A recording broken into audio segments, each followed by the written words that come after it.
my guide to setting up a multiplayer server for you and your mates, or even a small community yourself. Now, I've been requested to do this video and share all of the community settings that I'm currently using. And I've done this stuff for a while now. I've had quite a few different server hosts over the years, but I've always used and rented a server to do this stuff for the communities. But this guide sort of goes over all of the settings, whatever server host you're going to use, or even if you're just going to be setting it up on a dedicated machine. I'm going to be going over all of my community settings. We're going to go over the user and config interface and all of the user ini files and the Steam Workshop mods that I've currently got installed. So here's the user interface for Server Blend, and of course pretty much any of the server hosts that I've used in the past look pretty much similar to this, but in any case, whichever host you're on, you need to go into your configuration files. And of course, for those of you who are more advanced users, you go into the text editor to adjust things here. And of course, you can write custom lines of code in there and override certain settings. But for the purposes of this guide, we're going to use the configuration editor, and it makes things a lot clearer and you can see what settings I'm currently using. So let's go over the game ini files first. And the first option we've got ticked is the allow flyer speed leveling equals true. This means we can now level flyers with speed, and we don't need to use the classic flyers mod, which has caused a couple of issues for myself on previous servers. We've got the use corpse locator. That just gives you that green beam of light when you die, and so you can find your body a bit easier. We've doubled the spoil timer to 2 because Wyvern Milk on Ragnarok now lasts 1 hour in your inventory, 4 hours in a dino. We've also got a mod where you can stick it in the fridge. We've lowered the hair growth speed to 0.5, and the dino damage multiplier has been doubled to 2. And they're the first bunch of settings we've changed. Loot settings is both 2.0 for supply crate and fishing, and that's plenty enough. Trust me, you're looking at around 350 max on a shotgun with them recipes. Custom recipe effectiveness we've got on ×2 for any of the players wanting to do a bit of cooking and experimenting with that. It's well worthwhile on my server. It of course is a PvE server, so we've got that switched on to PvE. Structure settings here, we've got allow platform saddles on multi-floors, so this all relates to stuff we're building on dinos. Disable placement collision, this is the integration of what originally was SS, so we've got that ticked because we haven't got the S plus stuff on at the moment. We've limited the turret ranges. Let's just go over here. Now, these are the important settings that you really need, especially if you're not using SS, because there's no nanny mod, but these are the breeding settings, and we've found that with a wyvern, you're looking at about 2 hours for it to hatch to fully grow, and about 45 minutes to fully imprint it. So the two big numbers there that you need to copy down are baby cuddle interval multiplier at 0.0150, and again the same for the baby cuddle speed multiplier. And of course, this is fairly casual, you know, on our server. People have got jobs and that, so we're making it a little bit more casual. But this is still a tough challenge on our server, make no mistake. But them settings are pretty good for the breeding settings, and it doesn't take it all day to breed a dino. Of course, you can still use them if you are using the nanny mod, but what with Genesis 2 on the horizon and the incubator and the other creatures that are going to be coming into the game, perhaps the nanny mod might actually not be needed. So especially if you're going to be doing a Genesis 2 server, perhaps them breeding settings might be a thing you need. So we find them well balanced.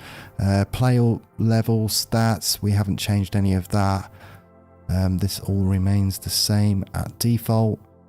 We've also got a load of custom harvest amounts throughout all of the map if you need to go through that.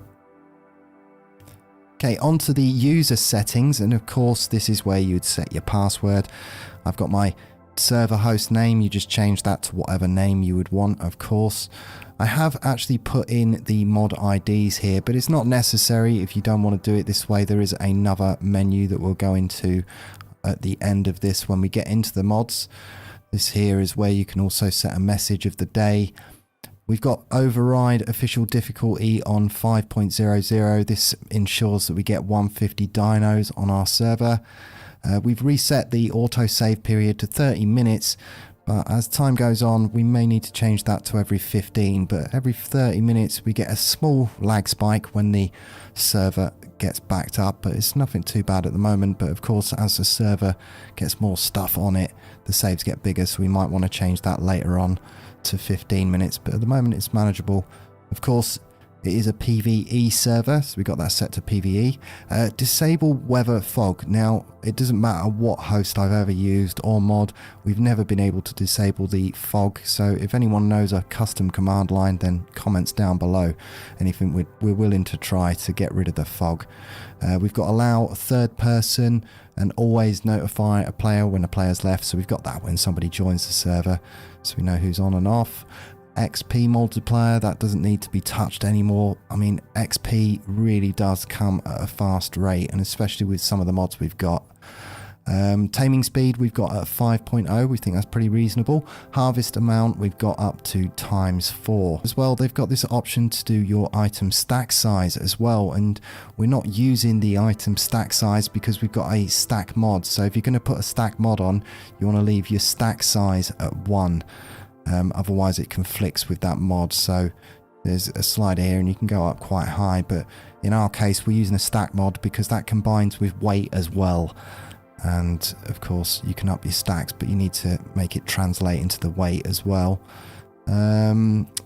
Ragnarok server settings, what else have we got here? Yeah, max platform, we changed that to 5 just to install. You could put more structures on raft, so we put that up to 5.0. The Ragnarok server settings, we have allowed unicorns, but they only spawn once every 24 hours.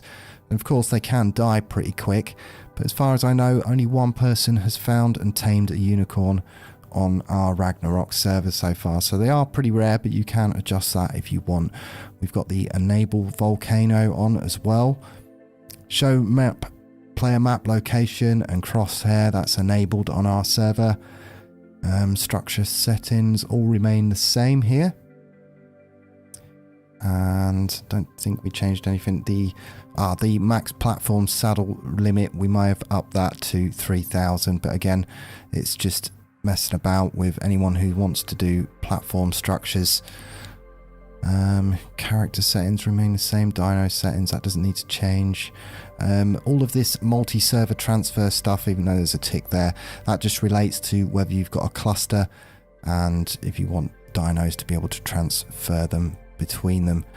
But yeah, that doesn't really need touching unless you've got a cluster service and you're running multiple maps. But for the use of this, we don't need to go over that. We've got allow cave building for PvE and PvE flyer carry. And we've also disabled structure decay on our server, so people have got some time, and they can also build out of thatch and whatnot, but they've got a month before they have to log back in. And of course we all pretty much communicate and know where we are on the server, so we've got all them settings enabled. And there is actually no building in the crucial caves on Ragnarok, anyone with an artifact, but here we go. Allow dino raid feeding, that means anybody could tame the Titanosaurus if they wanted. You can also gamma up and down, that ticked. Allow baby imprint, anyone can imprint the baby so they can take over, and you can have tribe mates do it as well. We've got floating damage, text, hit markers, and always allow structure pickup. This also gets rid of the use of the builder's helmet. One of the reasons we haven't got SS in here, we missed the builder's helmet mod, but with this on here, we don't need to have the builder's helmet mod. So again, that's one less mod that we needed to put in. We've got non-permanent diseases on as well. So that's the user settings covered, and I'm going to go over all of the mods that we've got currently installed on my community server. And of course, this is pretty subjective, this one. Do bear in mind that the more mods you stick on your server, the less stable it's going to be, and perhaps some of the community members you may have might not have the best of machines, so the more mods you stick on there, the tougher it is for them to get onto your server. But of course, The Steam Workshop is full of fantastic mods, and I do get asked the question after completing it without mods, what is the one mod that I missed most of all? And if you ask me, the most essential mod is a stack mod. The one we're using is stack 1000 and minus 50% weight.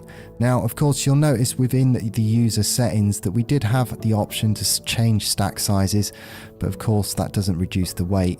We've also got the roleplay storage.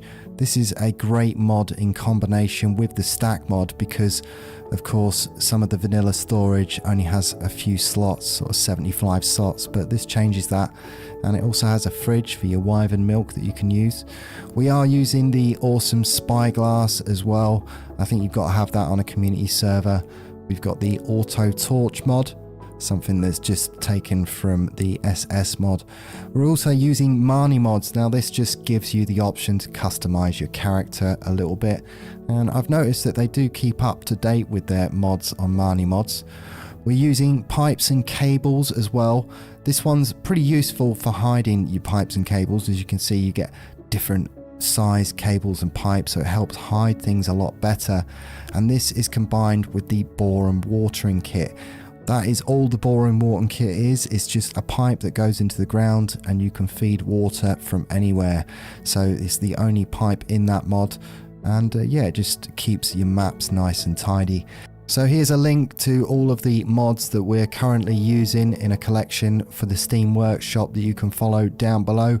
And of course, there's also the link for Server Blend. If you need a server host, then use code JamesCG at checkout for 10% off. And of course, it does help out the channel a little bit and the community server itself that I've got running. But of course, this guide applies to any of the server hosts that you're going to be running. So I hope you found that one useful. And until next time.